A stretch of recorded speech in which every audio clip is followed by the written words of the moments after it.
Cinema ఎలా ఉందన్న? ఇప్పుడే చూసాను 'హరిహర వీరమల్లు'. నాకైతే చాలా చాలా బాగా నచ్చింది. అంటే ఫస్ట్‌లో వచ్చినప్పుడు 'హరిహర వీరమల్లు'కి అంత హైప్ ఉండదు. 'ఓజీకే' 'హరిహర వీరమల్లు' హిట్ అవ్వదని అయితే నేను అనుకున్నాను ఫస్ట్. కానీ సినిమా ఒకసారి చూసిన ట్రైలర్, ట్రేజర్ చూసిన తర్వాత కూడా నాకు అంత హైపే రాలేదు.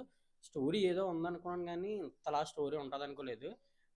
పవన్ కళ్యాణ్ సార్ అయితే వచ్చినప్పటి నుంచి ఎళ్ళినంత వరకు అరుపులే అరుపులు లోపల థియేటర్‌లో. చాలా చాలా బాగుంది. మెయిన్ వచ్చేసరికి మూవీలో అయితే నిధి అగర్వాల్ గురించి కూడా పాపలకి పాప నిధి పాపని ఎందుకు అరిచారో నాకు ఇప్పుడు అర్థమైంది. అంత బాగా చేసింది. సో, నిధి పాప గురించి చూడొచ్చు, పవన్ కళ్యాణ్ గారి గురించి చూడొచ్చు.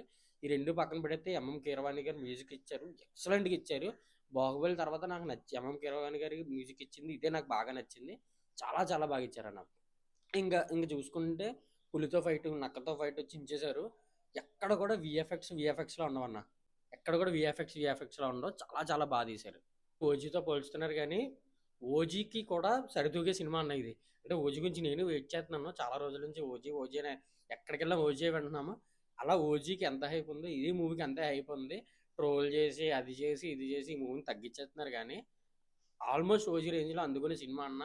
పవన్ కళ్యాణ్ గారు ఇలాంటి క్యారెక్టర్ మళ్ళీ చేయాలంటే ఈ దగ్గరలో ఎక్కడ చేయలేరు. ఇదే రైట్ టైము. అండ్ ఇప్పటికీ పాలిటిక్స్లో బిజీగా ఉన్నారు కాబట్టి ఈ టైంలో మంచి సినిమా తీశారని అయితే నేను అనుకుంటున్నాను. మళ్ళీ ఇలాంటి సినిమా తీయలేరు, రాదు కూడా.